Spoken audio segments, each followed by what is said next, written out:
All right, very good. Hey, welcome everyone to our February 9th, 2022 workshop. First up on the, we got a busy agenda for the workshop today. First up, we got Jeffrey Emmons. Jeffrey, I see you're online there.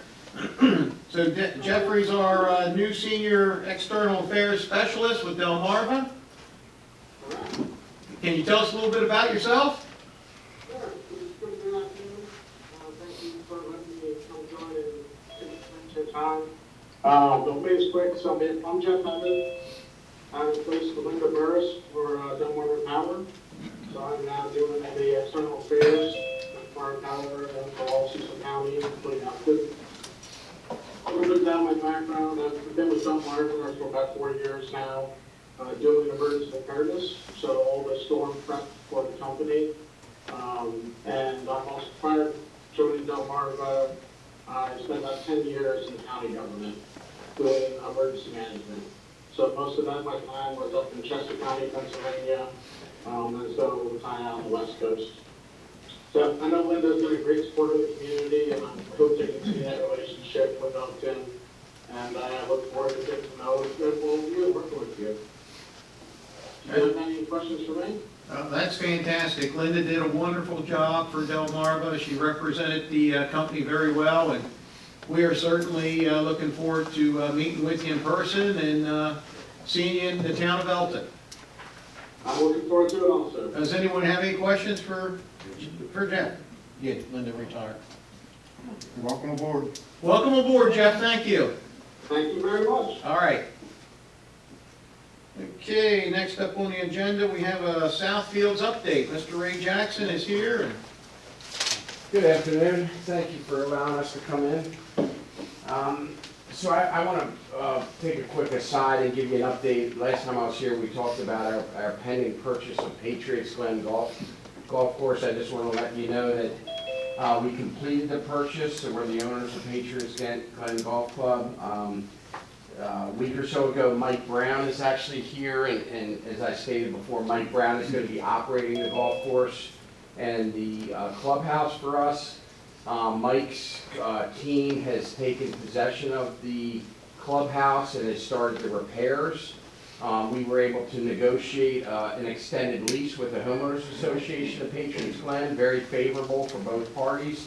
I think it should be mutually beneficial. And they're excited. The Homeowners Association is excited about it. We're excited about it. We have a great business partner in Mike Brown, as you all well know. So we invite you to come up and watch the progress. So we're excited about that. So I just wanted to give you an update. If you have any questions about it, I asked Mike to join us today to answer any questions. Earl, nothing about your handicap, please. Yeah, okay. We can't help you with your left-handed swing. But if you have any questions, we defer to Mike. And again, we're really excited about it. So the internal conversion of the pro shop and the restaurant and the dining area is going on as we speak. And we're going to make a significant investment in the property and in the clubhouse, Mike especially. So really excited about it. So I just wanted to update you all there. Very good. Anyone have any questions about Patriots Glen? Yeah, I just want to know when you anticipate your completion. The previous owner, excuse me, sold the golf carts. He owned the golf carts. He sold them himself directly. So we had to sign a new agreement to lease some golf carts, and we expect them to be sometime in March or early April. So as soon as they come in, or we know that they're coming in, we're going to announce the reopening. We will probably open for walkers as soon as sooner than that. The clubhouse, we've torn it apart. We're building the bar now. It'll probably be done in the next couple of weeks. Oh. We've ordered the tent for the outside activities, and we're working on the plans to submit to the town for that, so we can have a full tent for tournaments. We've got the plans drawn out for the driving range. It's going to be a 230-foot enclosed driving range with Topgolf technology in it, so that we can have wintertime tournaments. They'll be heated, and there'll be fans and air conditioning in there, so that we can make it more of a destination and more fun to play. We actually just tested the golf boards today as well. The stand-up version of a golf cart, they're single riders. We've purchased 12 of those. They came out into the demo today, so every day something new. I don't have any exact dates yet, but really I think the longest pull is the golf carts. Evidently golf carts have chips in them, just like cars do. So the delay on getting, you can't get any new golf carts till 2023, and used ones are very difficult to get right now because everybody's holding on to them. So we're doing the best we can, and as soon as I have a date, we'll be open. What was the number of carts that existed there with the previous owner, and are you replacing with the same number? You following his line or what? Well, we talked to the Yamaha dealer, and we're getting 55 carts in our new purchase, and we're also getting 12 of the individual golf boards. On top of that, we don't know what, I'm not sure exactly what the previous owner had or didn't have, and there wasn't a lot of discussion about that, to be honest. I understand, thank you. Anyone else have any questions about the golf course? I have no questions. I have a little comment that I met with Mike a couple nights ago, saw the work being done. He explained to me some of the things that they plan on doing, some of the new amenities. And I gotta say that it's not only gonna be the best Patriots Glen that we've ever seen. I think it's gonna be one of the nicest golf courses in the tri-state area. It's gonna be a real draw to Elkton. And I'm real happy with what you're doing out there. Thank you very much. Give me my It means a notes. lot. My notes, man. Have you done anything really with social media to let them know that they're a new owner and, you know, you're putting yourself out there to, Yep, we executed a new point of service system with Golf Now, which is NBC Universal. They're updating the website for us. They had done it before. But we have a Facebook page that we have almost 1,000 participants on, I think, now. Joe Zarillo, who I think you guys know pretty well, is running that for us, since he did a pretty good job for that when he was working with the town. So he's doing all the Facebook Live posts. Every day there's something out there, but please, I encourage you guys to come out and stop by or let me know, give me a call. I'd be happy to meet you out there and kind of walk you around and show you what our plans are. Anytime. thank you. Thank you. I'd like to add something too. I tell you, when there was the Cecil Wig ran an article about the sale of Patriots Glen, and I probably fielded, I don't know, 25 or 30 plus phone calls from people that played there regularly, and they were ecstatic that there was new ownership and new operators coming in. And when I explained to them who Mike was and what Mike's background, and that he's doing a sports park with us at Southfields, the response that I got was overwhelmingly positive. So, you know, I feel very fortunate to have Mike as a business partner. You know, he's a local guy, you all know him, and I too am fortunate. I'll echo what you said, Robin, and you know, everything that he's done there is for the betterment of the facility. You know, it's not self-serving, so I'm appreciative of that. So I just wanted to say that. Thanks. So I wanted to also take a minute and update you. As I said, that, you know, I think we're getting to the point at Southfields where there's going to be a lot of stuff happening. So I want to come in, you know, if not every month, at least every other month, and update you as to where I think the physical things are going to start happening. So I'll start over the Trammell Crow piece. As you're probably aware, the progress that they're making is tremendous. I spoke to the general contractor and the facilities manager of Trammell Crow this morning, and they think that they're going to be at use and occupancy in late March. So, you know, that's phenomenal, you know, to build a building that size in the time that they've done it. Again, they commend the town and the cooperation that they've gotten from the inspectors and so on and so forth. So thank you. I wanted to pass that along. So you know, they tentatively could have a tenant moving in there April, May, June of this year, just so you know. I'm not permitted at this point to discuss, you know, if they have a tenant, or if that's for them to outline to you all, and they will be doing that. I'll invite them to a mayor and commissioners meeting and make sure that they communicate that with you. So, you know, it's my job now, so we have a great, you know, we've got a $100 million facility that's built over in the industrial side, and we have to now provide housing, you know, for the potential employees. You know, you're looking at 700 to 1,000 potential employees coming in over there. So we are working with Jean and her department to continue to facilitate plans What we think is gonna happen is we're processing the boulevard plans and the infrastructure plans, which include a water tower, sewer pump stations, the physical layout of the water and the sewer and stormwater management. It's a process, but we're moving forward with that, and it's going well. We've also, I see Chris Sheehan was on the line. He is facilitating the special tax district for us. So we've re-engaged the team on the special tax district. I held that off because I don't want to pay money on those bonds until we're ready to start spending that money. So the physical work, realistically, that physical work should start this summer. And that includes the cutting of the boulevard. The boulevard is off of 213, the west side of 213. So we will be cutting the boulevard. And hopefully by that time, we'll start getting final approvals, specifically for the D.R. Horton piece, the single-family detached piece, the houses, and then for the multifamily, the apartment side. We have a partner that we're working with right now that I talked to you about the last time I was here on the retail side. So they've engaged an engineer to start doing some preliminary layouts, and we'll be facilitating a meeting. We'll ask Gene for a meeting to have a sit down so we can show Gene what the plans are, and then we'll do a concept plan and a meeting with the planning department. So I think that the retail will start happening probably within the next 2 or 3 months. So there's going to be something that we can show you. It's not dissimilar to what we've been talking about. There's going to be some restaurant pad sites, there's going to be a hotel, there's going to be a convenience store and gas station, and there's still conversations about the medical office building, okay? So nothing necessarily has changed there. It's a national developer headquartered in Texas with another office in Nashville. So they're excited about being here, and we're excited to have them. So I'll introduce them to you in a subsequent meeting.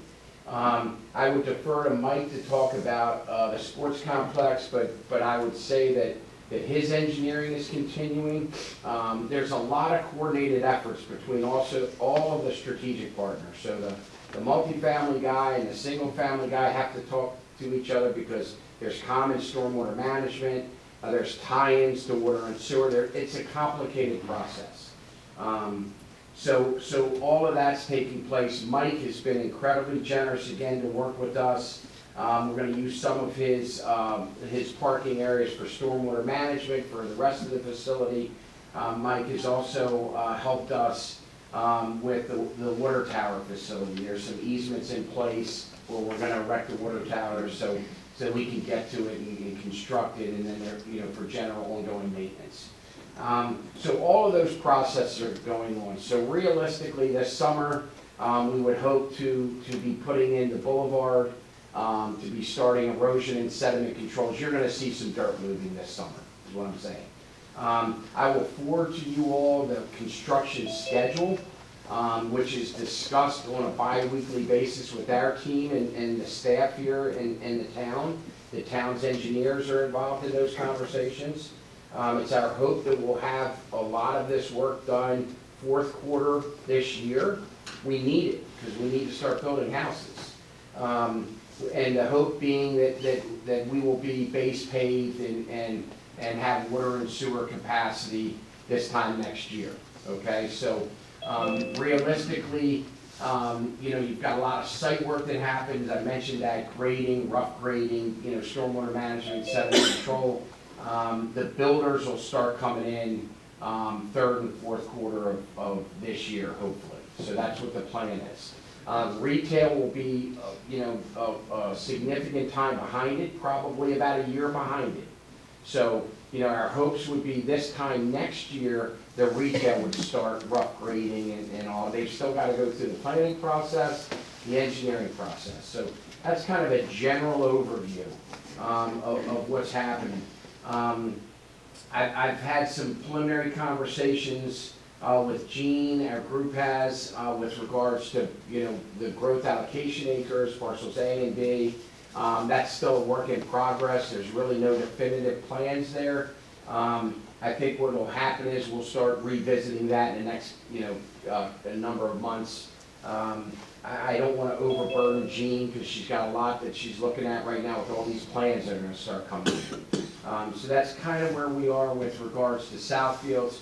The last time we were here, we had two gentlemen here from Greenvest, if you recall. So they're an environmental firm. They do stream restoration, and we've engaged Greenvest to do a series of stream restorations for us on the west side of Southfields, and in particular back by Kensington Courts development. So there's a failing stream bank back there, there's a lot of erosion back there. They've walked it with our engineers and with the HOA back at Kensington Court, and we're gonna do some stream restoration back there. So it's not just gonna be on the Southfields property, but it's also gonna be back in the existing Kensington Court area. I think that the Greenvest gentleman has spoken to you, Mr. Mayor. There's some conversations with some other jurisdictions regarding MS4 credits and the need for MS4 credits. We're going to be able to generate some from Southfields, which is going to enable them to package these credits, and there should be some economies of scale. I've spoken to Perryville about it. I think that they've had a conversation with you. And if everybody can pull this together, which I think is going to be initiated by Greenvest, it'll make it more beneficial for everybody. It'll make it more economical for everybody. So we've engaged them on another project down in Baltimore City in Westport, and they're going to be planning floating wetlands for us, which serves a number of purposes. They've also been working with another strategic partner, so we're excited about that. So that process is going forward. And just FYI, when I did speak with him, he mentioned that they're going to be kind of the lead on the Ellicott City project, the flood control project. And I know that's near and dear to us, and he said that he's helped them getting the grants and the funding, so forth, and would be more than happy to help with our project. And I know Gene's working on the preliminary grant to kind of get the study going again, and but they said they would absolutely like to participate, which I think would be great. Yeah, and I would also say that there's been some press on them about a grant that they received in conjunction with the South Baltimore Gateway Partnership. And they've been preliminarily granted a $35 million federal grant for the Middle Branch. So restoration work in the Middle Branch, which is where my property, the Westport property, sits. But it's around a BG&E facility and a Harbor Hospital, and it's extensive, but they're qualified people, and what I like about it is they put together a package that should be and is mutually beneficial. It helps the municipalities, it helps landowners, and it helps the environment. So I think it's more of a complete story. So I think that's a good, positive thing. So I introduced them to you all a couple of months ago, and I just wanted to follow up. We are proceeding with them. So I've executed an agreement with them to start the engineering, just FYI. So, and that's exhaustive, because you've got Army Corps of Engineers and Maryland Department of Environment. There's a lot of agencies that are involved, but I think that it's a good, positive thing. The only other thing that I want to talk about is we need to continue to work in a spirit of cooperation. Obviously, everybody, the town's engineers, my group, to make sure we're moving these processes forward. The thing that I think concerns me the most is we've got a warehouse that's ready to be occupied. And I don't have any housing for the potential, employees. So I got to I got to be mindful of that. Jean and her group have been phenomenal, and KCI has been great. We just need to make sure. I just want everybody to be together and work towards a common goal, and that is to get us to the finish line, especially on these first phases, because It's not just the market, you know, that I have to be concerned about, it's, but where are these people gonna live, you know? And we need to make sure there's housing, adequate housing for potential employees, or we won't get the employees. So I need to be cognizant of that. So, you know, I just wanna make a general statement that we all need to be working together, and we have been, okay? I don't wanna create any derogatory thoughts here, but, you know, we just need to, you know, keep the processes going. I've had some great conversations, my team have had great conversations with the KCI folks, so just, again, a general statement. With that, I'd like to bring Sean Davis up from Morris Ritchie to have a conversation about some potential streamlining of the PUD ordinance, if we could. You know, Ray, I wanted to ask a quick question. Sure.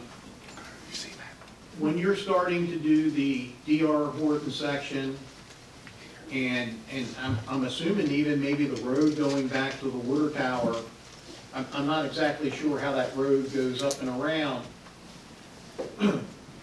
Lou, can we implement some type of public works agreement on that road itself without the other? Our access to the well is off Ridgetown Road. Okay, so It's not through their development.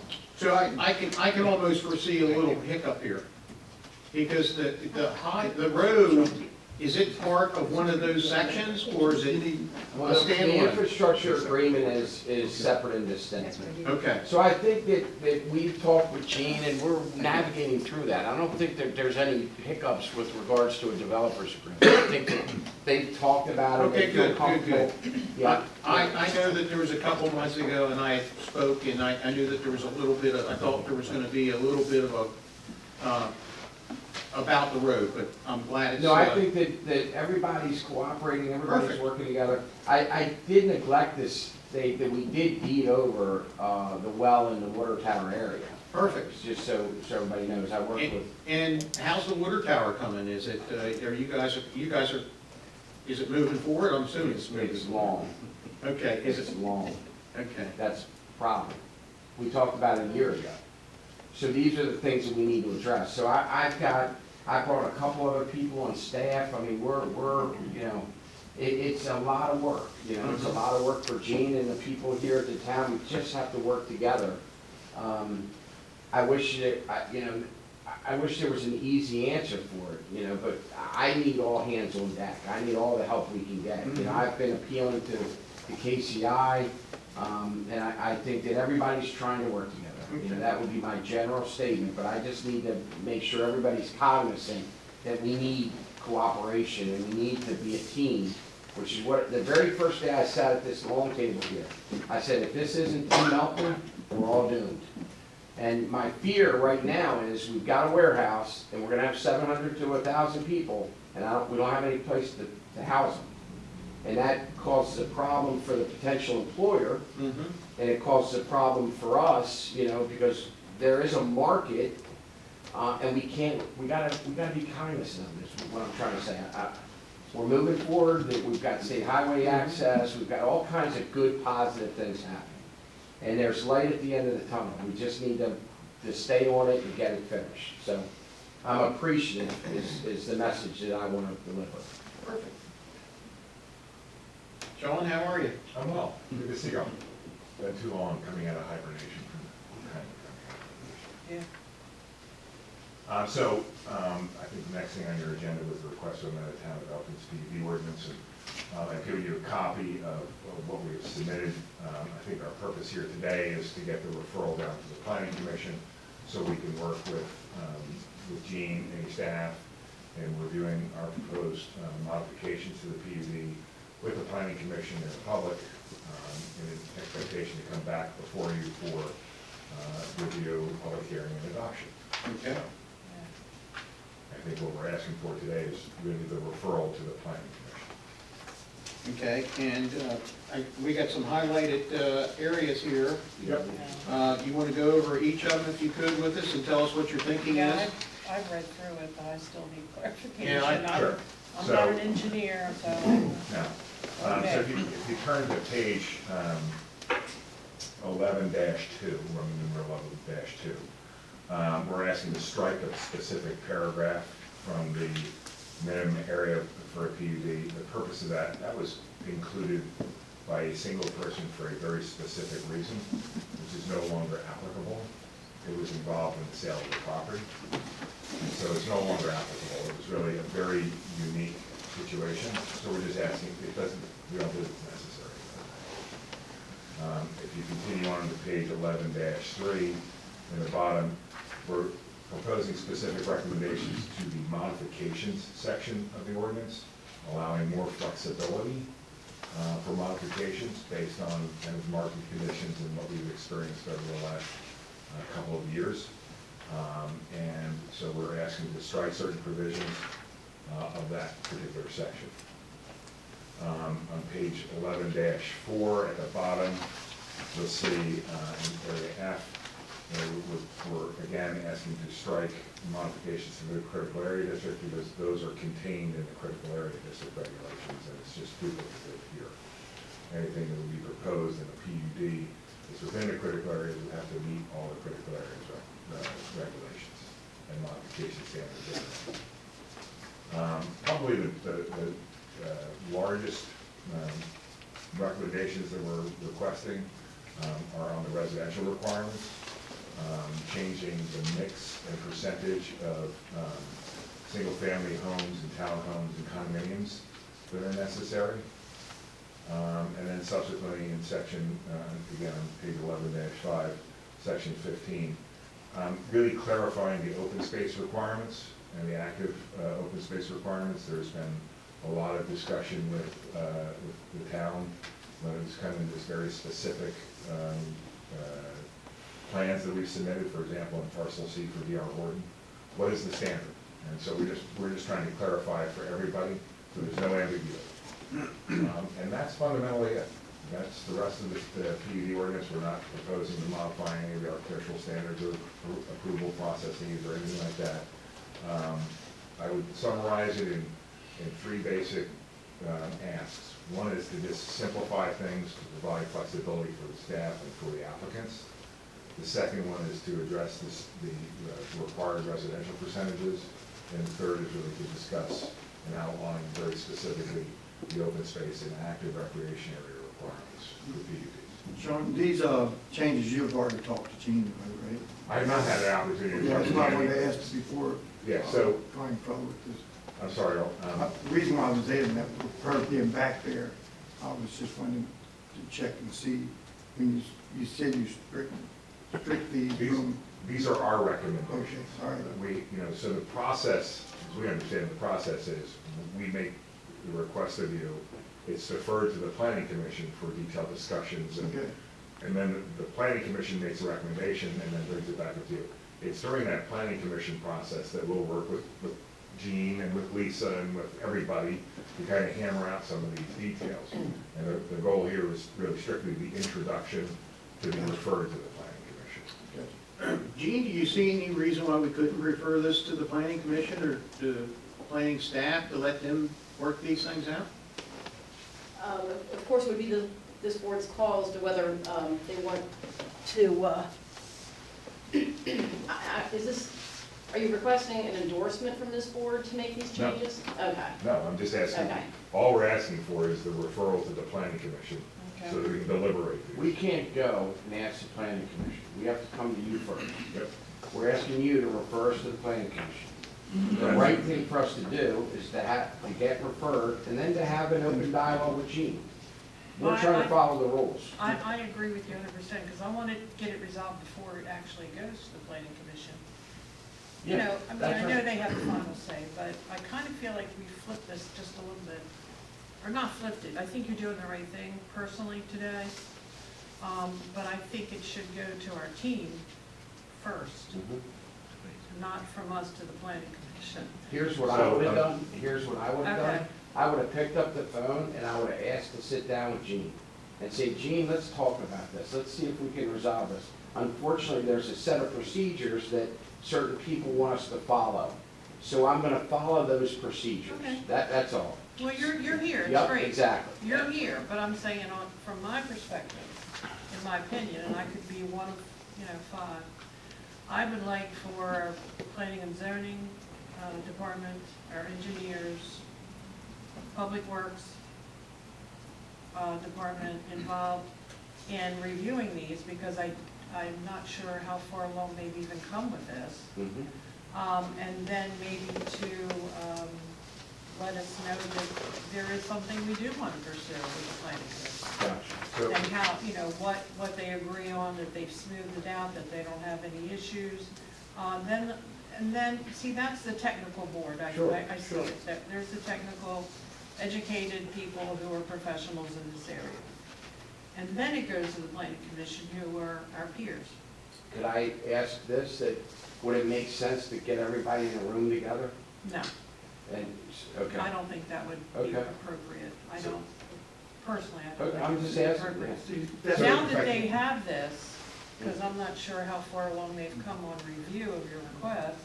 Well, we just sent it in defense You of. just sent we it. just sent I was gonna say, I yeah. think I just saw it. No, So, we just, yeah. I think it's great. We're Okay. good. Yeah. We got the ball rolling. Gotcha. You got the ball rolling. Right. And that's the reason why I asked that question, because with Jean being right here with us, she can make her Well, determination. it's- Just if I can real quickly, Yeah. so the way the code, the way your town charter reads, if you make a recommendation for a modification to a zoning ordinance, the applicant submits it to the mayor and council, not for your decision or deliberation or anything today. The mayor and town council defer it to the planning commission. Once it's deferred to the planning commission, then Jean, Department of Public Works, Lisa, everybody gets involved in that review before it's presented to the planning commission. And then it's presented to the planning commission, public hearing, then they come back, and then they formulate a recommendation and recommend it back up to the mayor and council for adoption. Correct. So we're asking for that deferral to the planning commission, at which time Jean, your entire staff, would be engaged in the review and deliberation. Okay. From my perspective, adding a review by Jean and staff before it gets to the planning, before it's referred to the planning commission, is adding an additional step, which may not, which I just don't think is necessary. I'll give you, yeah. I had You're you saying now. the same thing. I think we are. You are, you said the same thing. Yeah. I'm hearing the same Yes. thing. Okay, Jean would yeah. like to say something. I believe where the board may be coming from is, there have been requests before them to modify the ordinance, and if they didn't agree with it, it never went to the planning commission. And I think what they're asking for is a little bit of clarification on this before they do that. Yeah, I get that. Yeah. Well, we're not recommending any of these changes. I'm just saying, let's move it forward. Let you guys. Is that what you're looking for? That's all we're asking. That's all we're asking. Yeah. Okay. I'd make a motion to move forward with the planning commission. Got a motion? One second. In a second, any discussion on that? Hearing none, all in favor? Great. Done. Thank you very much. We look forward to coming back before you. You're perfect. And I apologize if I misunderstood No, you. I'm sure it was me. Thank you, Gene. But that was good conversation, because we've had people in your position before not knowing exactly what direction they want to go. So, you know, we've come with some clarity, and now you have the same clarity, that everybody's gonna be on the same wavelength. What's the next step, what's the next step? Gene, do you like this process? I mean, is this the way it should be, or should we, how do you feel about it? Well, the process is as it's described in the ordinance, but Yeah. I think what has happened before is, in looking at certain things, I know there was something in particular on the number of, or the distribution of the types of housing Mm-hmm. that you specifically did not want to see increased. I did not want to see any more townhouses. And that, this says there has to be at least 50% townhouses, so it doesn't limit them. Well, With the word senior housing and townhouses senior housing was removed and townhouses was inserted.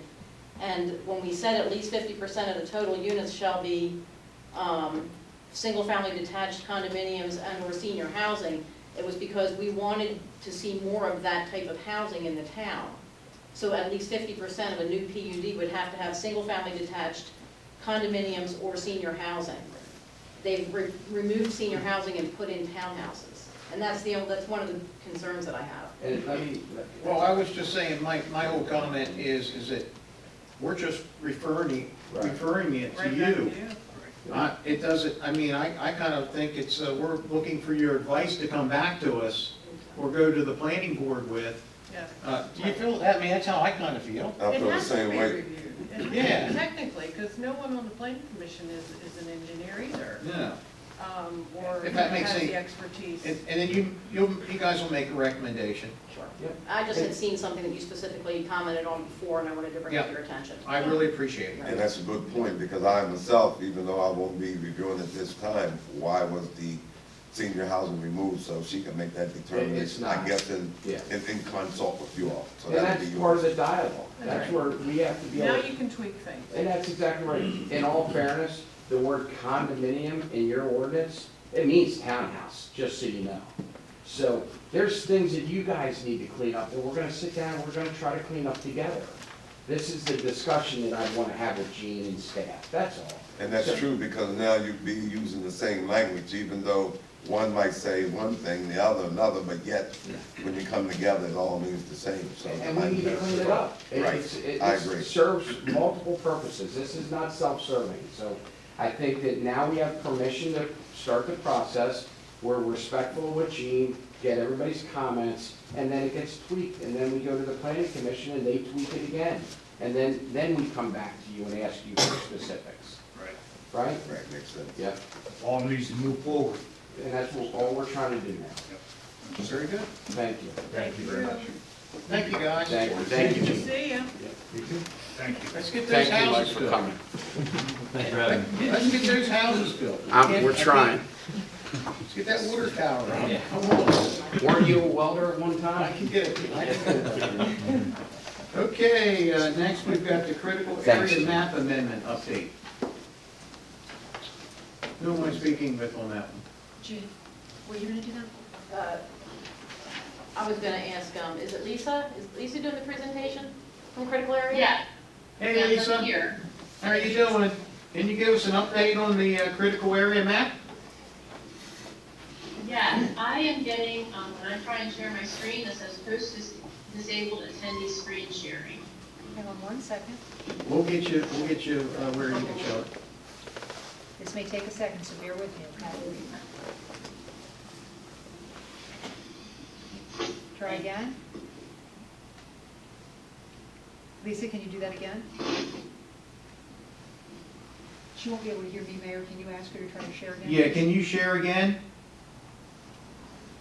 Lisa, can you share again, or? Still getting the same message, host disabled attendee screen sharing. Okay, and I enabled it. Okay, shelves. it's enabled now?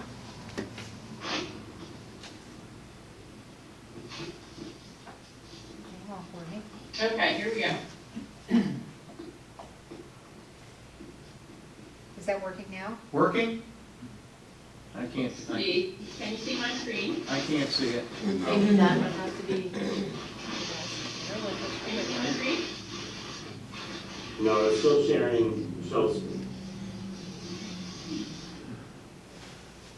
Oh, it looks familiar. It's sharing on my screen. Hold on, we'll get you there.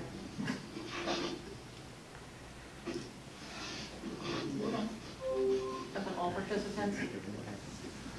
Anything? Not yet, we'll get there.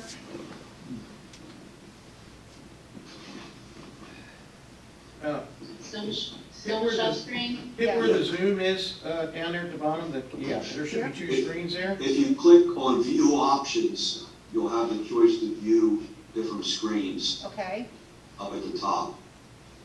hang on for me.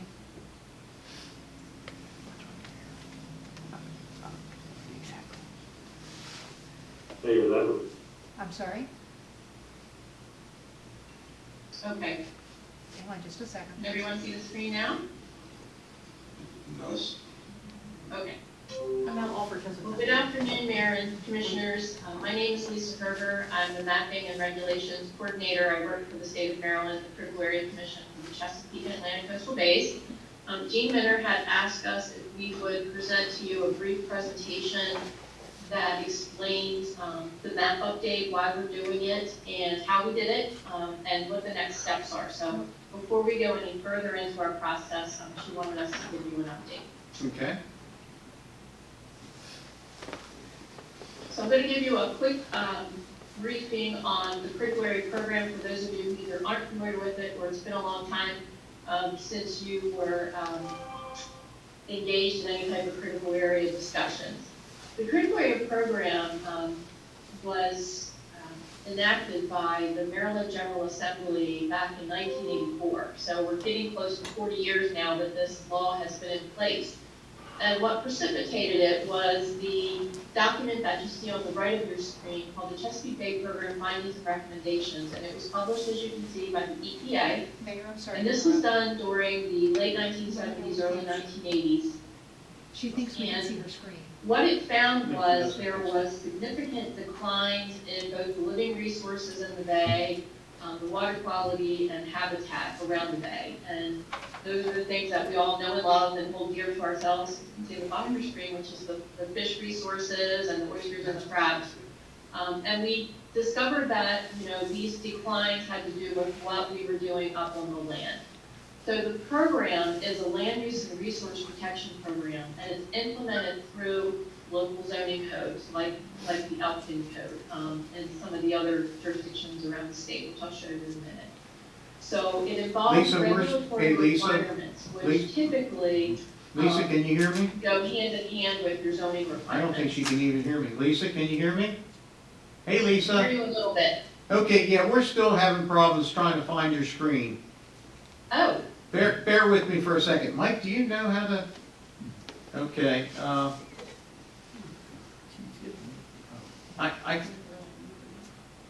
Bear with us for just a few more minutes. Bear with us. Will do. Is there a 5-year-old in the building? You can probably figure it out.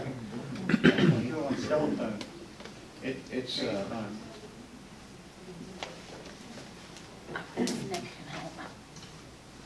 bear with us. She's here, Gene. Gene, where's our techie? We got our techie. So I went to, where it's the, We want to share Lisa's screen is what we want to do, Kathleen. what I had done, yep, I was there, and then I went to the advanced.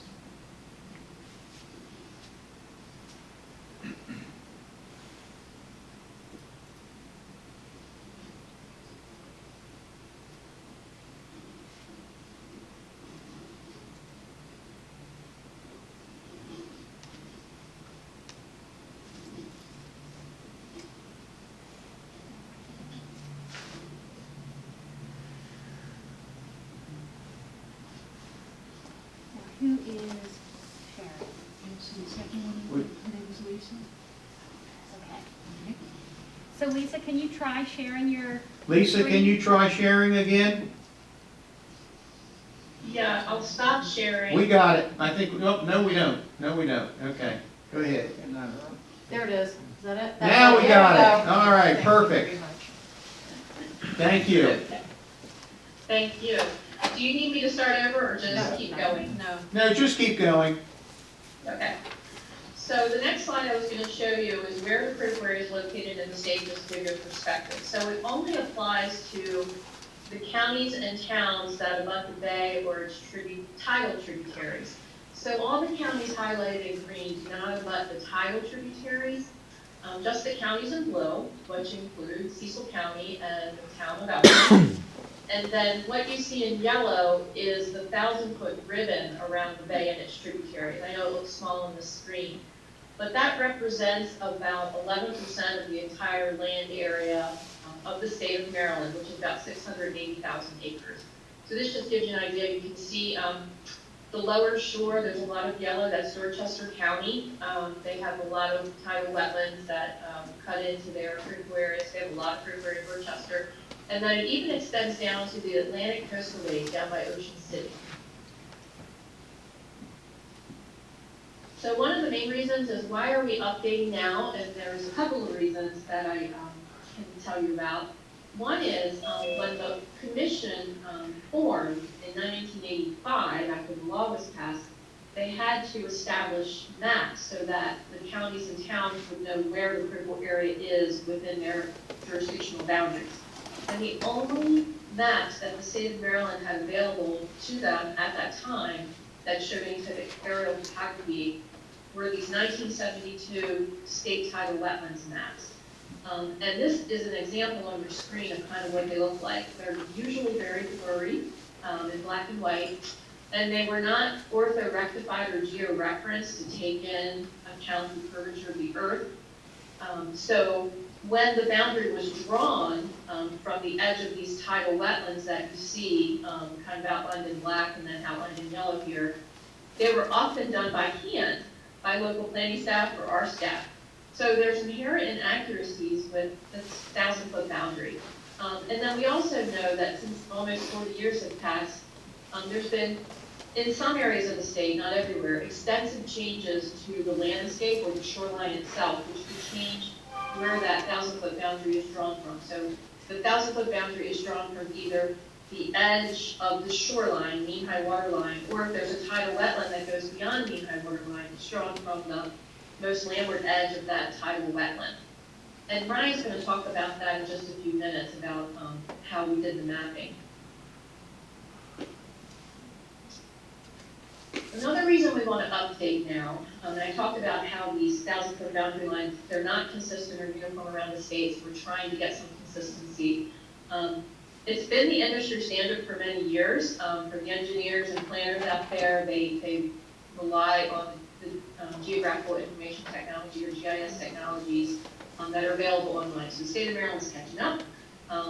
There are several web-based programs that are already available to the public and to local governments, including DNR maintains a site called Merlin, which you see at the top of your screen, which has, if you go into their layers, many types of geographical layers you can put on the screen.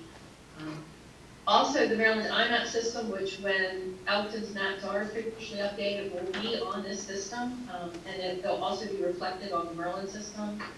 And then finally, at the bottom of the screen, there's another GIS platform that's called the Watershed Resource Registry that all the critical area maps are uploaded onto.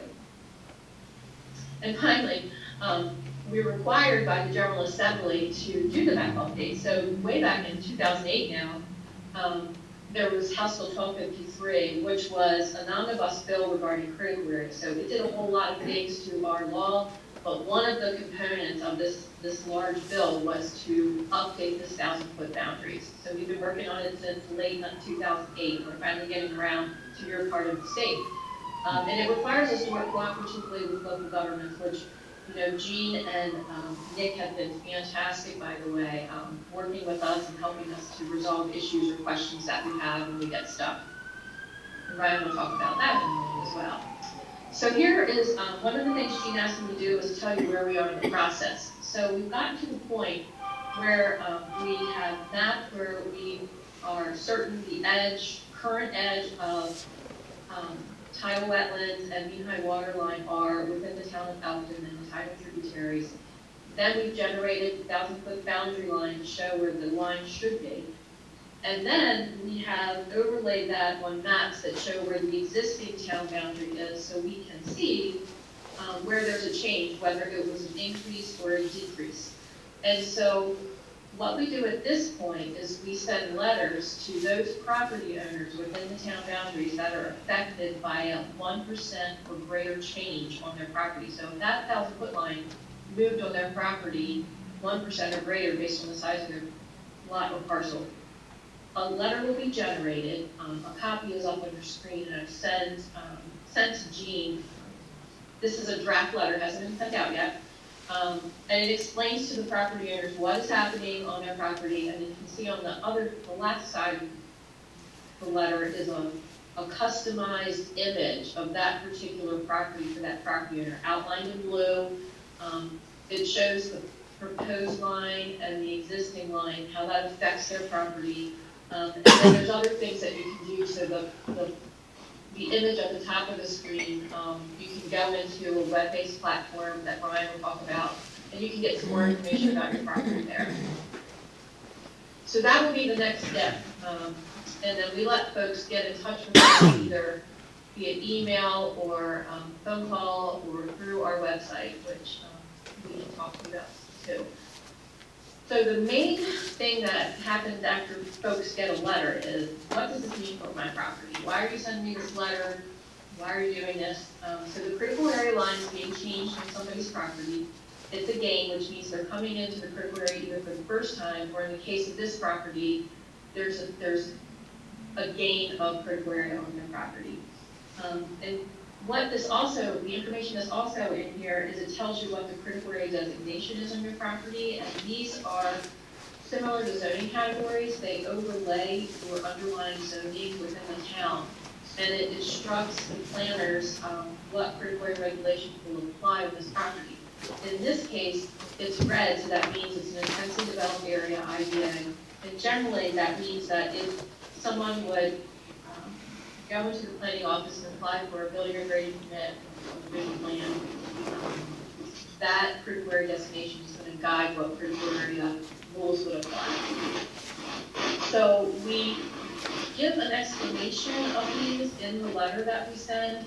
There's an enclosure, it's a fact sheet to kind of answer people's general questions. And we give them a quick idea of the 3 types of critical area designations, which the town of Elkton has within its municipal boundaries. We have all 3 designations, and you'll see that in a moment.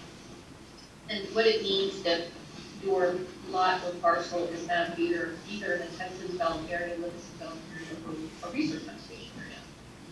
The pictures on the right-hand side kind of give a general representation of how we map land in the critical area, how it was mapped originally, and how we're doing it now in 2022.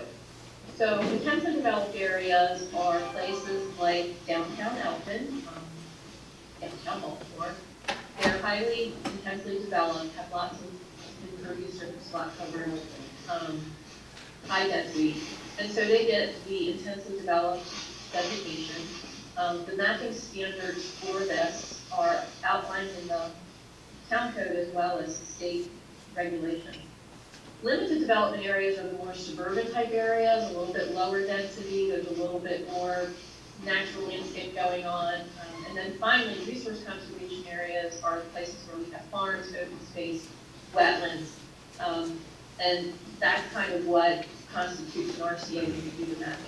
So as I mentioned earlier, intensely developed areas generally are going to require an additional stormwater requirement, not in all cases, but in some cases.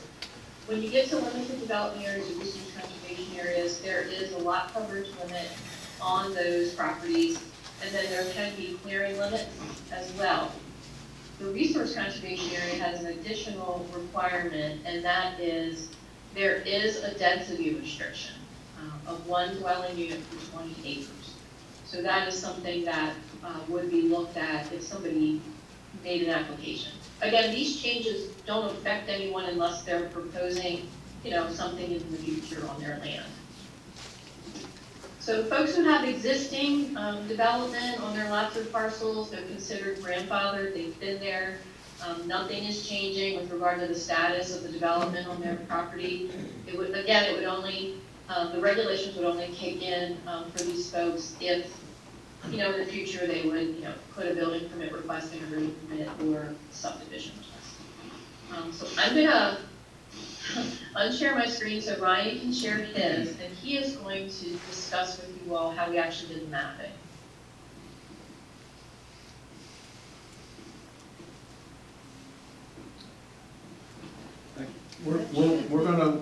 We're gonna share your screen, Ryan, I think. There we go. You're on. Okay, everyone can see my screen? We're looking good. I see a great college right there in the center. My alma mater. Okay, that's good, good to know. What does it say, University? So I work at Southern University at the ESRBC, and what that is Eastern Shore Regional GIS Cooperative. We are a group of GIS professionals, mappers, computer science majors, and we work on projects for the state, local jurisdictions. We also provide GIS services for nonprofits, any kind of local town and community that isn't able to provide their own GIS support. So we were tasked with a critical area remapping project. We initially did a pilot project for Baltimore County and Talbot County to kind of get the 2 extremes of what we might see in the other counties. So kind of more urban area, more rural area. We had to compile the data sources for each county as we went along, and then we wanted to create a web map, which Lisa mentioned, and I will show you throughout this, and then kind of help manage the project and the site visits that we're going to do, kind of get through. So the very first step, as I said, is the imagery. So for Cecil and Elkton, the most current at the time was 2013. So you're looking at 2013 imagery for this. The left side is basically just the imagery, true color imagery, which just shows you exactly what's on the ground. The right side, the blue line, is the edge of open water, the mean high water line. We show that in blue. So some of the factors we take into account are that when the imagery is flown, part of the county could be flown high tide and part could be low tide. So that's why we need to find out where the mean high water line is so that we know accurately where the tidal line is. So for example, in the middle of the screen, you can kind of see an area where it looks like there's land, but that's actually low tide, and so that's actually just a mud flat. So typically at mean high water, that would be perfect. We also take into account the trees. So we obviously don't bump the shoreline out around the trees because we know that the water goes below them. So that's kind of some cases we take for that. Once we have the entire shoreline for the county or the jurisdiction finished, we go through and map the wetlands. So for the wetlands, we use what's called color infrared, and it's a type of vegetation imagery. So any green grass or green trees shows up as pink or red, and tidal and non-tidal wetlands, the grasses show up as gray, beige, and so even without knowing anything about this area, you can look at it and see that there's a good chance that there's a wetland. You don't know if it's tidal or non-tidal based on the imagery, but the other sources that I'm about to show you will help you confirm that. So as Lisa mentioned, we have the 72 wetland maps. We scanned all those, georeferenced them, tried to make them fit. Many of them had to be physically taped back together because they were torn. They had coffee stains on them, they're hard to read. But what they do tell us is that this area had a wetland in the 70s. So even though the line that we have proposed, the yellow line, is a little bit smaller and a different shape, it's a good indicator that there was a wetland there and there still remains to be a wetland based on some of the other imagery that I'm going to show you. So LiDAR is our most important tool. This also was 2013, which is the same year of the imagery. So LiDAR is a type of elevation tool. You can kind of set parameters on. So anything that you see as red is 4 feet or above. And the reason we choose 4 feet is because typically tidal wetlands do not go above that. So it kind of helps highlight areas of tidal wetlands. So for Cecil, however, Cecil's one of the only counties where we have this issue. There is a large amount of frag and phragmites, and that actually messes with the LiDAR. So these little popcorn-looking red spots, these splotchy patterns, that is phragmite.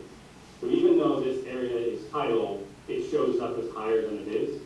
And when we have wetlands like this and this exact wetland, we go out there and have a site visit. So we determine with critical area staff, DNR staff, and MDE staff where the actual tidal boundary is for these wetlands. Because typically we would use the LiDAR as evidence that this area is tidal. But because we can't use that, we have to go out to the field and determine. So as I mentioned with the site visit, we have many rounds of review. Initially, we review the shoreline and wetlands internally at the HRDC, then with the critical area staff. Then we review it with the jurisdiction, so we review the G.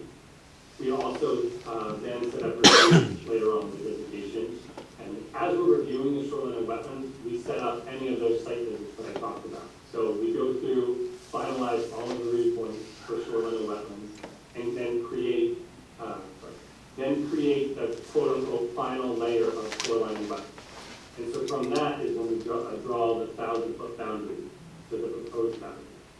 So on this image, the red line that you see, that's where the critical area was before, or is currently now for Elkton because they have not approved it yet. And then the green is proposed.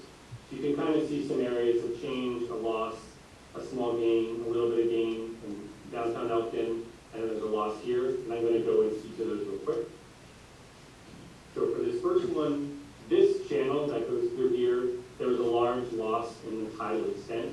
We went out to here, confirmed it, and so all of this area that you see between the green line and the red line is being brought out of the critical area based on our mapping. And the designations that you see are in the town of Elkton. That Lisa mentioned, RCA and IDA. So that change is affected, and these properties that are up here, they've been brought out of the critical area. This is another loss, because along the shoreline there was a small group of wetlands, but they're no longer there, they're no longer tidal, they're too high to be tidal, so they're still there as non-tidal wetlands, but we do not have those. So the 1,000-foot boundary is drawn from this edge of shoreline, which is the green proposed line. So any of the properties that are in between the two have been brought out of the critical area based on our mapping. And then this gain, again, we walked out here along this channel through this park.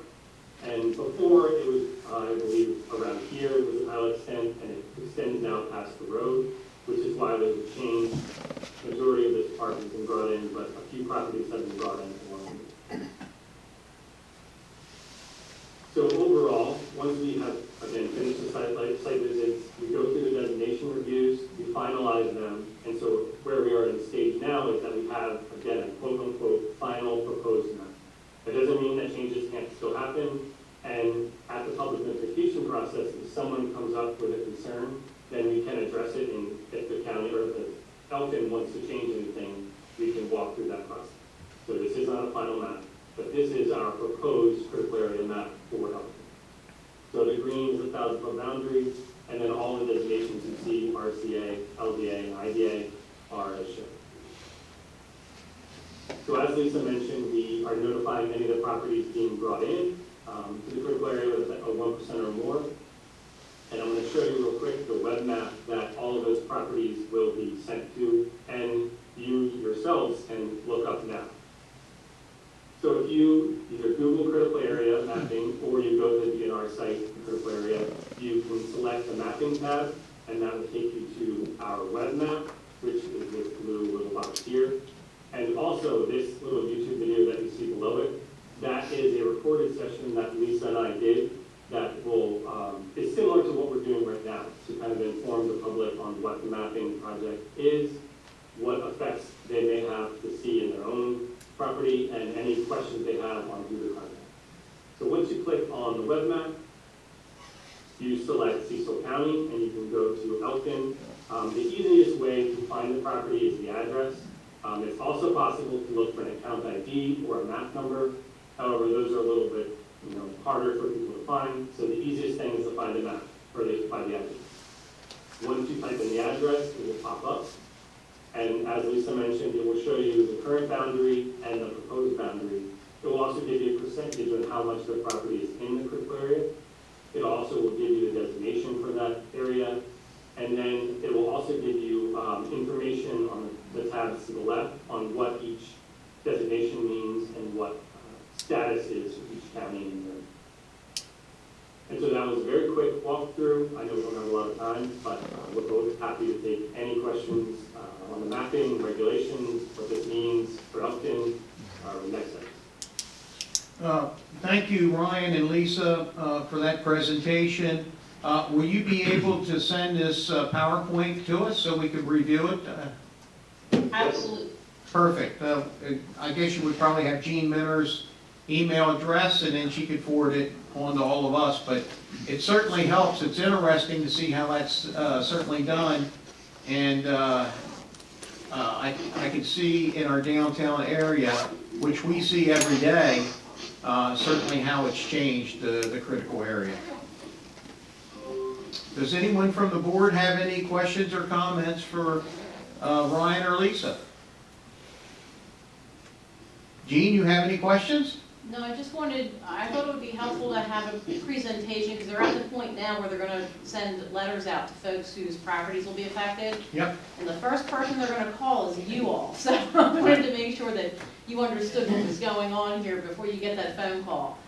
I feel pretty comfortable with it. And what's the next process? I appreciate the presentation. So your next process, from my understanding, is you're going to be moving forward with finalizing the maps and sending out the letters. Yes, that's correct, but we won't send the letters out until we have your okay. Okay.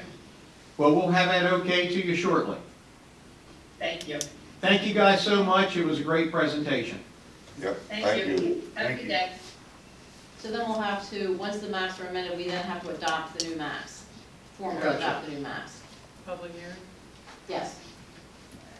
Michelle, can you turn them lights back up a little bit? Thank you. All righty. All right, Waste Management Services. Dan, you've got someone along with you here today. We got the crew. All right, I'll just stay right here and watch. all right. What? Thank you for your patience. There you go. Introductions, basically, what I brought with me today, this is Paul Beans, the Yeah. Director of Waste Management, the public sector. And I got the most important person of the whole operation sitting back here is Tracy Galvin. So I'm pretty sure everybody in the town has talked to at least once or twice. I'm pretty sure everybody's talked to you, so. So as part of, when we had our 5-year plan we presented last month, we wanted to talk about, solid waste and, how much we're generating, all that stuff. So I think this would be a good opportunity to sit down with Waste Management. We'll go through the logistics, what we go through just to pick up the trash every day. And then Paul, I'll give it to Paul from here. We'll also get some numbers for the board I'll give you of how much trash we picked up in the last 5 years, and how much landfill costs. But the rest I'll give it to you, Paul. Have a seat. Is he handing off? Did I hear him correctly? Is he handing off to me? Yeah, Yeah, he's turning it all over to you. you. Very entertaining. I'm gonna talk back to Paul. Clearly, we didn't, practice beforehand, right? There was no rehearsal there. Yeah, good afternoon. Dan, thank you for helping facilitate this, Mr. Mayor, ladies and gentlemen of the council. It's been a few years since I was last here, and it's always good practice for us to just engage and discuss and see what's going on in the climate here, see what's changed, see if there's any opportunity for improvement, get feedback regarding what you guys are hearing. If anything, usually nothing is my goal, that you guys hear nothing regarding our services, because if you're getting those calls, that means we may be doing something wrong, we may not be, but Dan and Tracy are very good. Tracy is phenomenal at doing her due diligence, to sort of getting to the root cause of what any issues may be that are reported to us. Go through the daily logistics for a week, for what they go through, how many trucks, and Sure. stuff like in the south. Yeah, as you all live within the municipal boundaries of town, so you know trash collection is Monday and Tuesday of each week. Monday and Tuesday, we devote 3 trucks to the trash collection. So that's 3 routes. That's on Monday, and we have a helper pretty much on each of those routes. So you got 3 trucks every Monday and every Tuesday? Yes, Mr. Mayor, Okay. that's correct. And traditionally, we do have a helper in the truck to assist. What we've seen is that there is, from one house to the next, we never know what to expect. There's sort of an unrestricted sort of nature of what we collect. So it's always best practice to ensure, for one, for continuity of services, that our driver's not getting out and lifting, it presents a safety issue. Well, So with a helper out there, we help eliminate the risk of injury. I'm gonna interrupt you there because lately I've only seen the driver. Is that Driver just, getting out. huh? This is on Monday, Tuesday, or on Thursday, Friday? Well, that's a good question. Now that you made me think about it. I've noticed that too, Chief, but it's I just can't one recall person. what day He it gets out of the was. driver's seat, gets the trash, takes it, so. Recycle tends to be a one-man route, because it's not as heavy, and I think we have the numbers to bear that out a bit. Okay, I didn't know if there was, everybody's suffering today with COVID. Of course, yes. So, didn't know if that was just a fluke. We've been very fortunate with Waste Management because despite, despite the COVID, despite supply troubles getting equipment and everything, stuff, they've been pretty much constant picking up the trash. There was no major hiccups, so that's why we've been very I guess fortunate. that's really to have the that. bottom line. So, It is our primary goal, right, is to ensure that we provide the essential services to customers that we've made a commitment to provide these essential services to. And, yeah, we're happy to say that unlike some maybe union-driven shops or smaller operations, or just even big operations that are comparable to Waste Management, we didn't fail in our service delivery model. Staffing did not present an issue. We staffed up considerably. In fact, we offered a number of our drivers significant raises in order to keep them in-house and entice them to stay in-house. And we launched a very aggressive recruitment campaign That way it makes certain that we had the personnel necessary to perform these services. Not just the town of Elkton, but all of our customers. Now, another thing Waste Management has is, talk to them about how the GPS and how you can tell when drivers are in certain areas, just how you Yeah. happen on the stuff. Yeah, we're always in a position, Dan and I are both pretty much in the same position, kind of, right? Like, and Tracy, they get a call with a claim of a missed pickup, and then, it's the guessing game of, did we collect it, or is the resident maybe, did they miss putting it out the day before? So, for a number of reasons, we have tracking mechanisms, GPS-driven tracking mechanisms that follow the driver on his route. So we can see where a driver is at any specific time of day on any of those given routes. So if resident A should make a claim that we missed their mattress pickup that they had out, or that's 5 days prior to their collection day, we can look through that system and see that our driver was there on site and for how long they were there. So it's just a good sort of mechanism to ensure that we're doing things correctly, and then we can report it to Dan and Tracy, so they can report it back to the resident. We also have, we've implemented some great new systems and tools that are further ensure better quality controls with how we deliver services within the town. Tracy is good enough to maintain a record and a log of inbound calls, which is then communicated to us on a daily basis. And then we react to those every day in written form. We respond back. This is what we saw on site today. Like our drivers have been, yes? I hate to interrupt, but you mentioned GPS that allows you to see where your drivers are, where they've been, how long they've been there. I'm wondering, is there a camera on that truck? It's a good question. There is no camera on our residential trucks yet, but we are implementing enterprise-wide.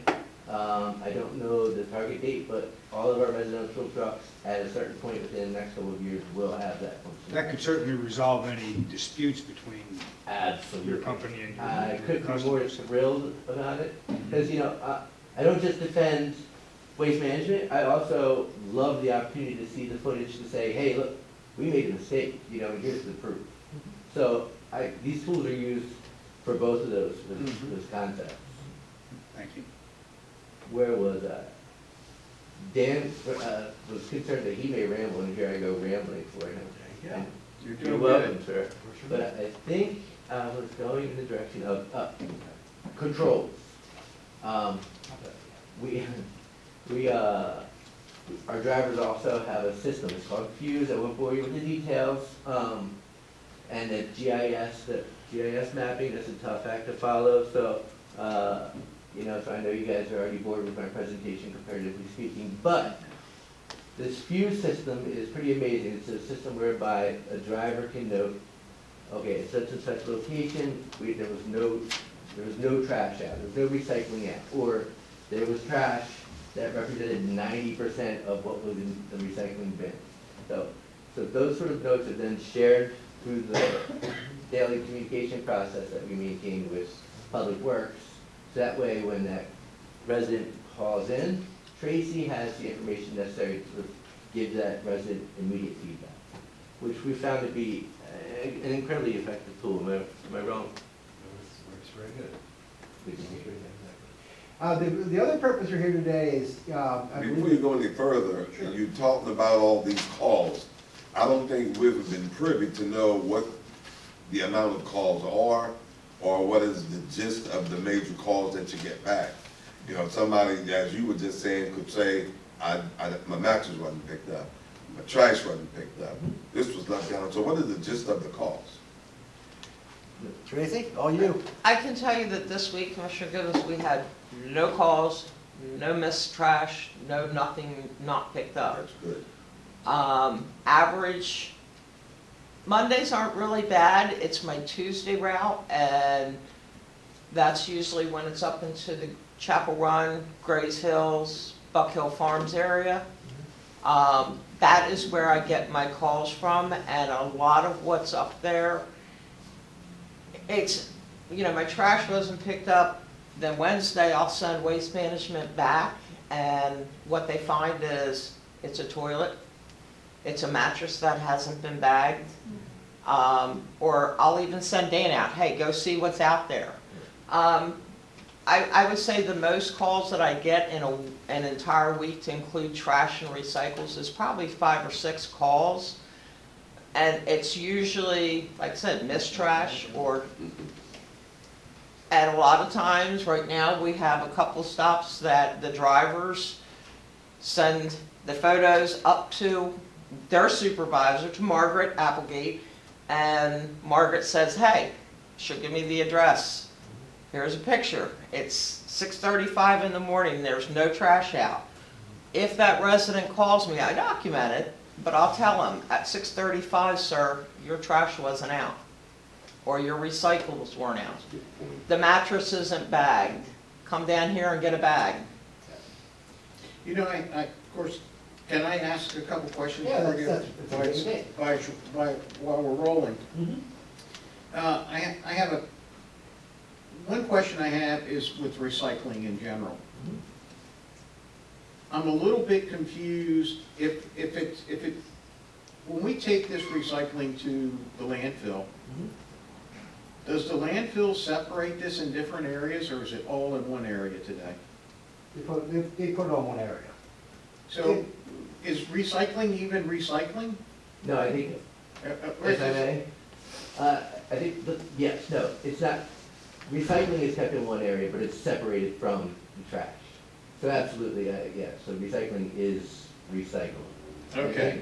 I don't want to speak for landfill's process, but I think they then translate it to the local material processing. And does the facility. landfill contact us if there was bad recycling into that truck that we took there? I mean, when I say bad recycling, you mentioned the other day that if it's a pizza container and it's still got food in it, it's contaminated recycling. Do they call us or contact us, or do they charge us? Fine us? If it happens a lot, they will contact us. It depends on the situation. Everything's in a case by case.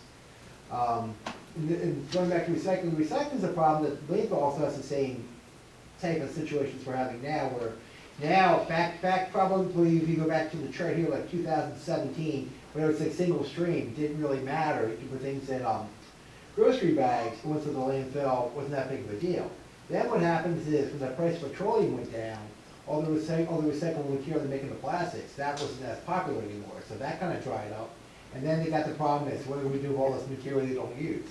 So that's why, as we're finding out, as the years go further, especially the 5-year plan, we feel the recycling will get tighter and tighter restrictions. So that's, the landfill has the same situation we have. That's how, if it's contaminated, they can use it where they send it to as well. So that's how to kind of figure out.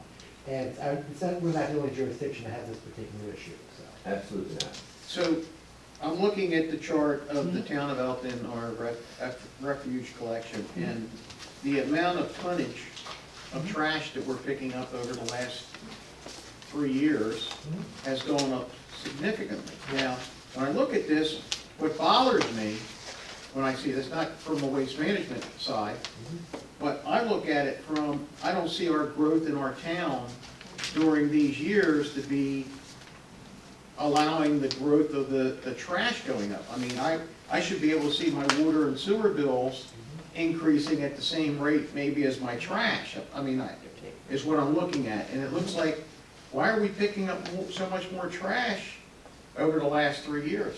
Well, from 2017 to 2021, so it's been almost 28% increase. Just people were, I don't know if it's because we're more rentals, I'm not sure what it is, but these are, these amounts that Waste Management is picking up. The recycling's actually gone up like 22.5%. So if you look at those two numbers from 2021 back to 2017, and then you go to the second page, your landfill cost, it's just the landfill, not the cost to pick it up, but just the landfill cost increased almost 31%, so. Yeah, I guess where I'm getting at, I know we haven't increased that amount of homes. Yeah. And that's why I want to bring to the board's attention. We haven't even grown yet, and it's still growing, so that's, these are real Well, to numbers. me, I think there might be another issue. No, if I can interject Yeah, one sure thing, do. starting in, I want to say, and Paul, you can correct me on this, 2018 or 2019, we started picking up everything, with the exception of carpeting, And I think Waste Management will agree that if you knew the amount of couches, mattresses that we're now picking up that we didn't pick up before, Okay, furniture, okay. I can tell you this much, during COVID, when the first tax checks came out, every single person in Elkton got new mattresses, at least 2. Okay. Okay? After that, it was TVs. And, you know, we're now taking all this stuff, which is adding, it's not what you would call household trash. Listen, you're It's answering increased. it. You You're would, answering it, and I appreciate it, because I'm trying to figure yeah. out. My knee-jerk reaction was, I was thinking with COVID, people were home, they're probably cleaning out, they're doing whatever they're wanting to do. We've seen that in the beginning when COVID hit, especially Walnut Hills. I think every mother and father took their kids and said, we're cleaning out the houses. And Waste Management's called me going, hey, this place has got like 20 black trash bags, plus their toters. What's going on? And I'm like, it's COVID, they're cleaning house. Yeah. But they pick up a lot more now that stops us from having to send trucks out to go pick it up. Okay. They do handle, during this time, they started picking up move-outs. The bulk of that trash of what they could take in their truck, they were taking it too. So could I ask, and maybe the drivers do this for us, but if they saw an area that really throws that red flag up, maybe they see slightly out of town starting to bring material over, do they notify us to make us aware of any of that? Yeah. So, Perfect. sometimes, yeah. We're notified That's because the process, right? they either go through the trash and bring us the envelopes, and We've done that too. we get all that. And we do send them notice from DPW that, you know, this practice stops. We pick up, you know. We've called people cleaning out houses before and like dumping them in places, and we actually found the addresses and found out the other way around. We actually caught a couple of them, so it's been. Well, listen, I'd rather lean on the side of let's pick up the trash, because we hear if the trash isn't picked up. That's what we hear a lot. And the purpose of today's get-together is I know the board was interested about looking into toters. So we just think to have a discussion with you guys for toters.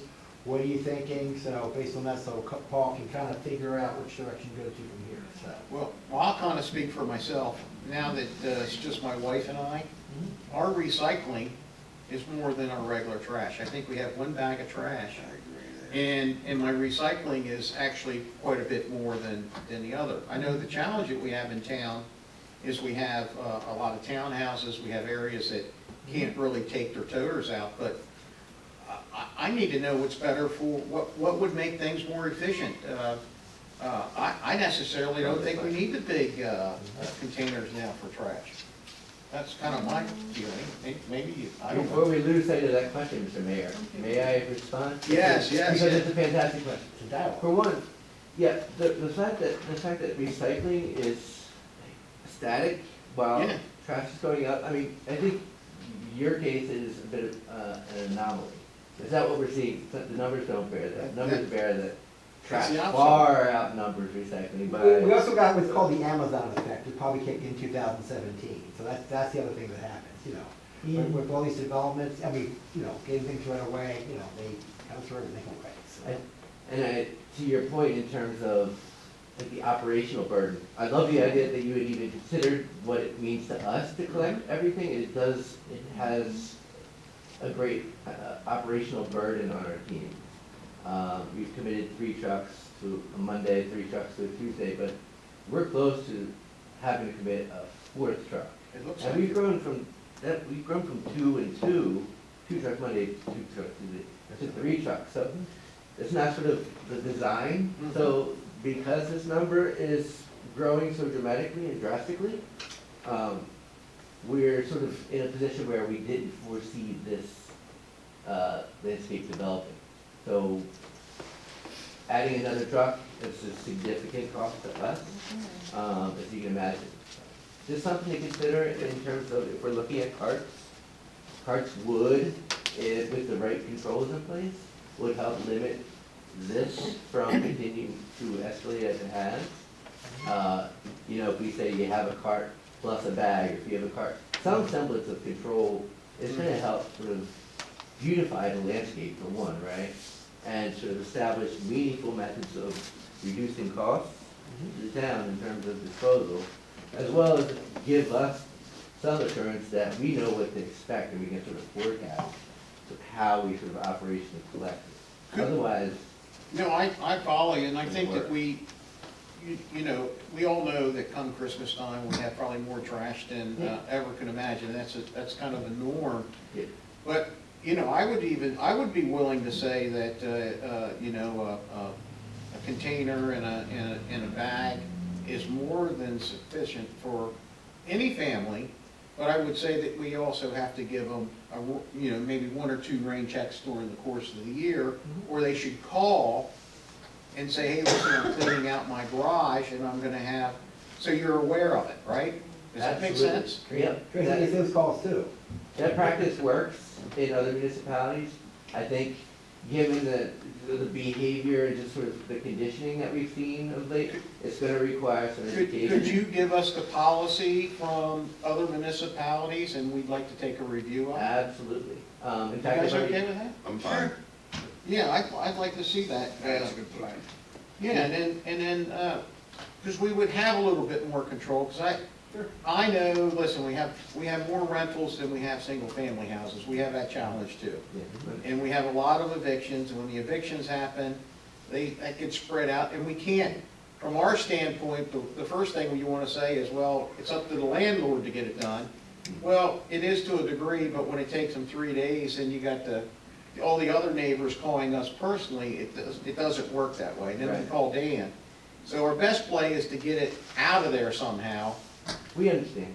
And if we have to bill them, I'm okay with billing the landlord. In fact, I'd almost like to say, put it out there and we're gonna bill you $300. It is a luxury that they do benefit from. Yeah, so they do. and They I do think benefit that- here in Elkton. Absolutely. So we have the opportunity to hear you about your men. What opportunity do you have to sit down with your tribe people to dialogue with them? Because obviously you hear complaints on this side. I wonder what kind of complaints you hear from them. Yeah. And for instance, because one of your drivers is for traveling, he was just thinking, you know, you got pizza boxes here that people just throw out trash. They don't have a tote, they just throw it out anyway, and they don't really consider the people who are gonna come and pick it up. So, you know, I would imagine they'd be frustrated a lot of time with things they have to pick up as well. I'll say this, as this is a public meeting, I'll give you this much. I think the drivers we have in place are the drivers we've identified as having the tolerance to sort of be flexible when it comes to this type of work, in this type of arrangement. If you get. Here we are. Right, Are there we have a any good team now. innovative programs that you're aware of for recycling that, I mean, I gotta be honest with you, I think a lot of trash goes out on recycling day. Absolutely. A lot. Because people are gonna say, oh, there's the trash man, I didn't know he came today, and they're gonna start putting more trash out. 100%. So how do you That's control that? Or Well- you don't? I don't understand. I think, well, Waste Management distributes to our municipalities through Dan and Tracy a number of sort of control measures, be it infographics that are very simplistic, a bag with a line to it that anybody can interpret, to these are all the items that are unacceptable in the recycling stream, or these items are acceptable in the recycling stream. And what we just did is we included as part of the resident's guide, so we actually, you know, when it goes out, when the guide gets published, you know, I hope in so. the month. Yeah, we have Not like all the 7 trash pages. cans have the recycling sticker on Yeah, it. Right. So your driver's gonna go, ooh, I gotta take it, right? 'Cause Yes. he can't go through it. Otherwise, he doesn't want Tracy to get the call. Tracy will call. And right Dan doesn't now. want Tracy to get the call. Right. I don't want to get the call from Dan, and then I Larry doesn't was want to just have to explain wondering, it. too, like So, if we get people it. could pick up like a yellow container because they wanna recycle. Well, and- it goes back to the toter idea. If you want to price a big toter and a small toter, it's all identical, we can do that as well for uniformity. And if the board's okay, Paul can just kind of research that as well. We Would can it report save back us to you. money? Yeah, when we- Potentially, not at the onset. But here's what I can say. Toters are costly. You imagine every cost is, anybody who has a business, and I think most of us, are operating business in some capacity, you see cost drivers, inflationary drivers that are affecting you. Short answer, figure $50 a total, times 46 times. So it's a lot, but that doesn't mean it's not all the burden of the town necessarily. Because we would also benefit operationally if we were able to sort of limit what's curbside, and sort of expedite, be more efficient in how we do things. There would be a benefit to us operationally. So there is a trade-off. So in terms of the shared cost, that's not off the table. Just to, I'm Excuse sorry. myself. And I have one more pointed question. Why 10 years ago you could stick your mattress out, or maybe couch, but now in the year of 2000, you gotta take a mattress and put a cover on it? As you can imagine, a mattress is exposed potentially to a number of Department of Health regulations. I know that's what I'm trying to get them to say it. Are you trying to say it on the public record? Yeah, you're okay, that's no problem. Okay, yeah, for the health and safety of the drivers who handle these materials, it's best to have them encapsulated so they're not exposed to any agents that would represent harm. Okay, that's fine. That's a good answer. And down the road, there might be something else that may have to be covered up, or something change as. Absolutely. Are the bags costly? We buy them for you guys. Oh, you do? Yeah. I was gonna say. Yeah, the bags we have, Tracy gets up the bags, but they come from Waste Management.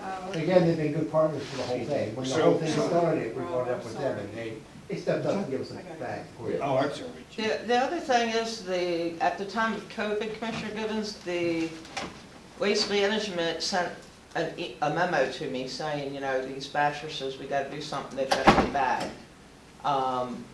And it was basically for the risk of bloodborne pathogens.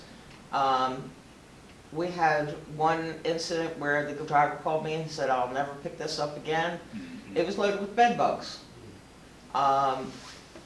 The COVID, you don't know who slept on the mattress, did they have COVID? At that time, it was the big questions of what if.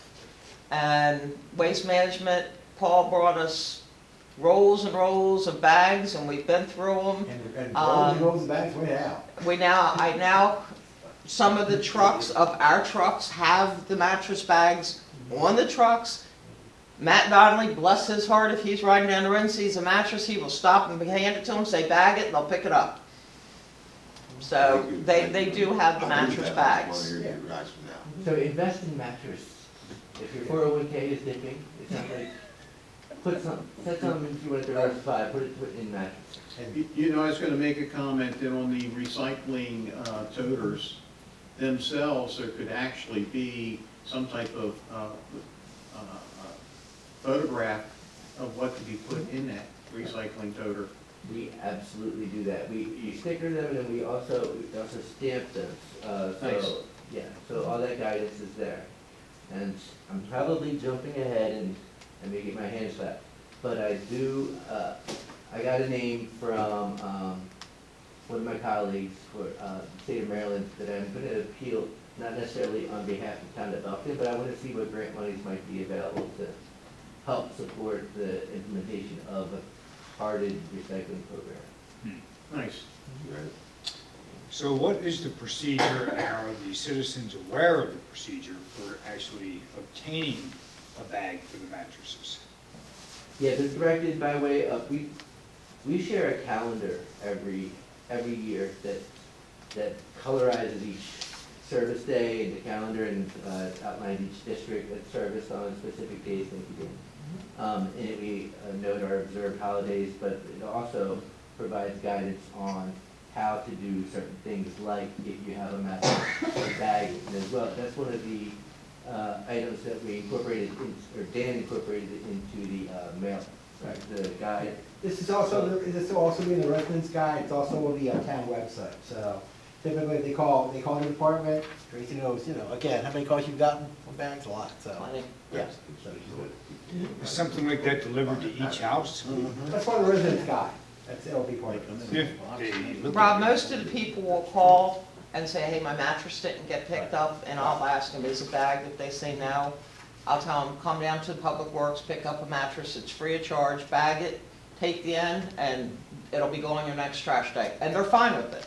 I have not heard one person scream, I'm not doing this. The other option, I tell them, if they don't want to come in, they can take it to the landfill directly themselves. And when they find out it's $10, they come down and get that free mattress back. I can say that this is one of the few municipalities that offers this service to its residents without charge. Yes. Well, that's something we might want to think about too. I'm looking forward to you providing us with what other municipalities are doing, and maybe it'll help us. I would love to, I would absolutely love to, and have someone in mind. It always makes sense to not hear it just from me, but to talk from town to town and speak that language. So yeah, I'll connect you with the right. Was there any other things that we needed to address with waste management? Have you ever rode on a truckload on Monday? On a Monday? Not a Monday, a day, or any day. Just yes, one time. Too many to see times. what they go through. Too many times, Commissioner Gaines. Okay, that's great then. My boss didn't know what to do with me when he started me, so he put me on the truck for 10 days. Oh, wow. It was a real eye-opener.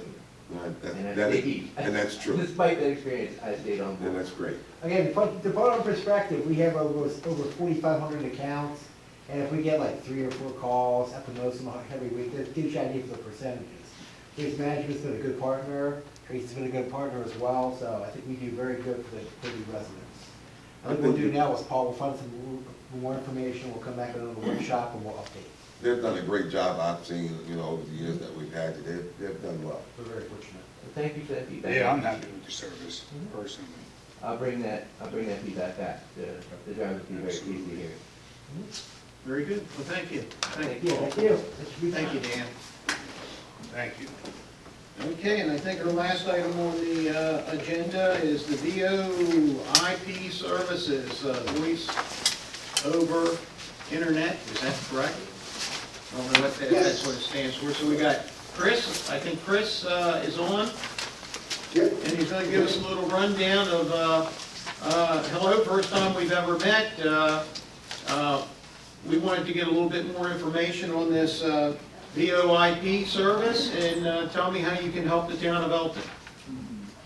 Yeah, absolutely. So voice over IP is a new digital protocol to transfer all of your voice calls versus traditional telephone lines where you have one connection. We can do unlimited connections utilizing your internet provider. So we're able to cut your costs significantly by piggybacking on the inbound data trunk line you have for your internet, email, and so forth. We use that to transmit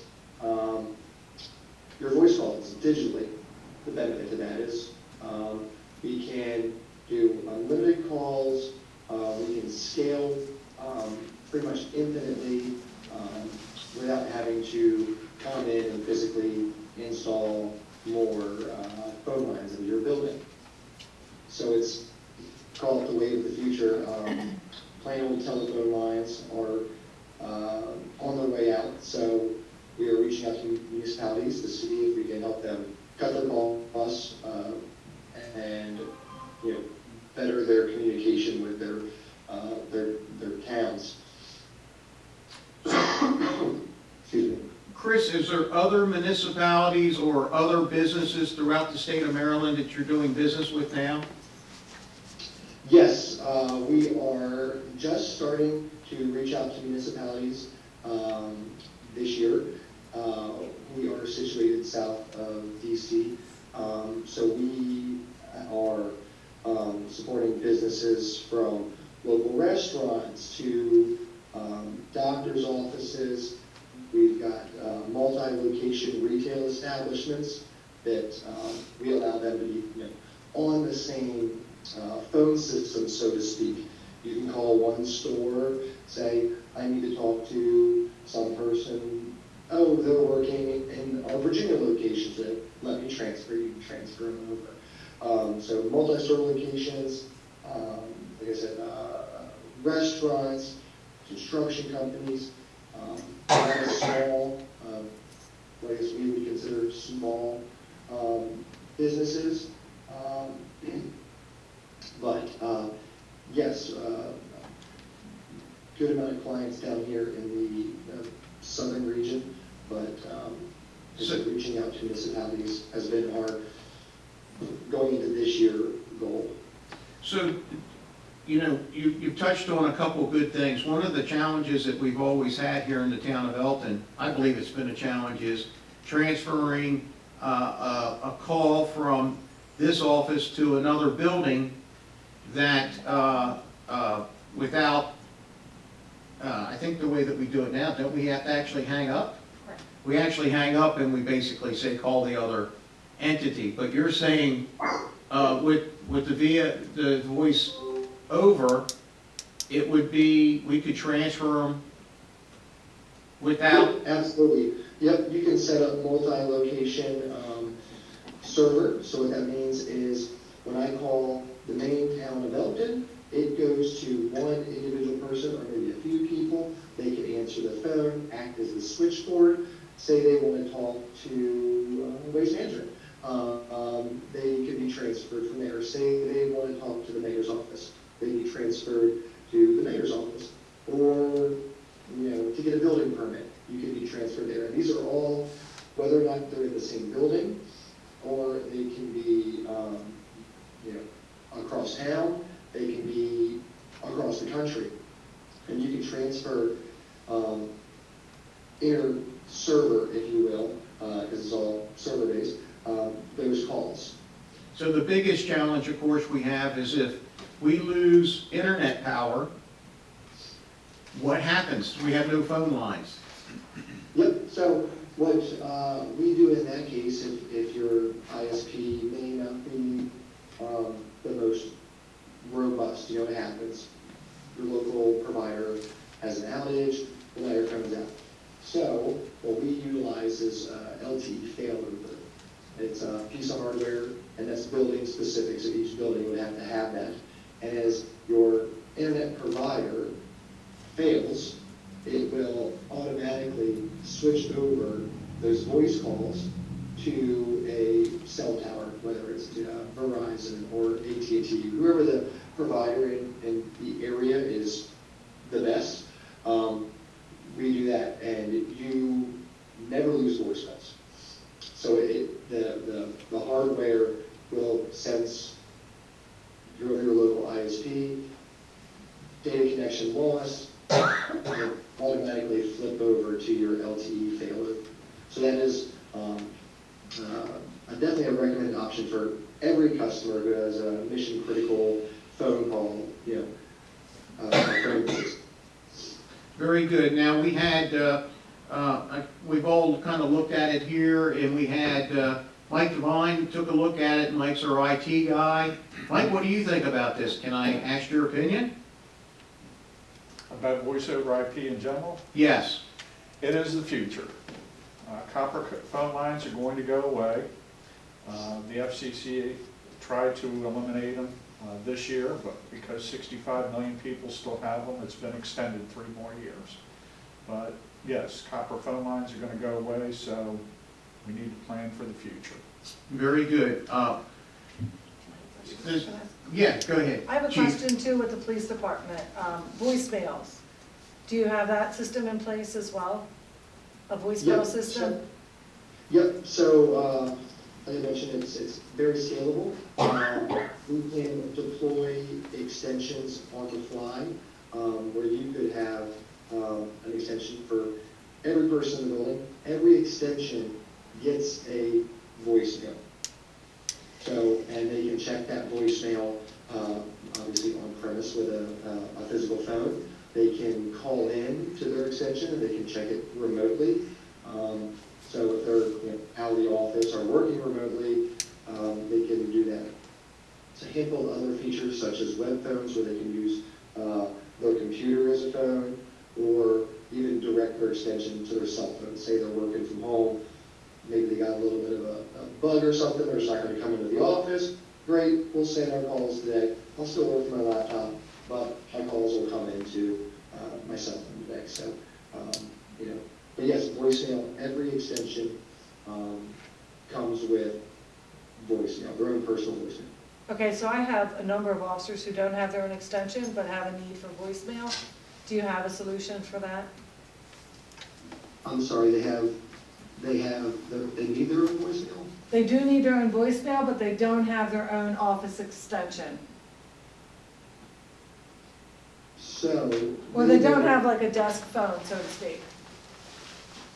So you technically would still need an extension for that voicemail. Now you could direct it straight to voicemail, bypassing any ring to a desk phone, if that makes sense. You could eliminate the desk phone. If I call, Officer Smith, it doesn't even ring. It says, hey, thanks for calling Officer Smith. Please leave a message referring to your case, or whatever the message may be, and I'll get back to you as soon as possible. It goes to voicemail, and they can call in, to the voicemail and check it, and so forth. But technically speaking, they would still need an extension that we would route to. Okay, so there's no limitations on that, the number that we could have? No. And am I right in just what it needs then would be the internet and power? Correct. Now, in your buildings, once the internet comes into the building, you would need a data connection to the desk phone. It doesn't utilize a traditional, plain telephone line with 4 wires maybe. It is a 8-wire data connection, and depending on how the building's data security is set up, that would need to be worked with the local IT personnel just to make sure. There's a handful of things that they may or may not want to do with data phones or IP phones on their network. Thank you. Thank you.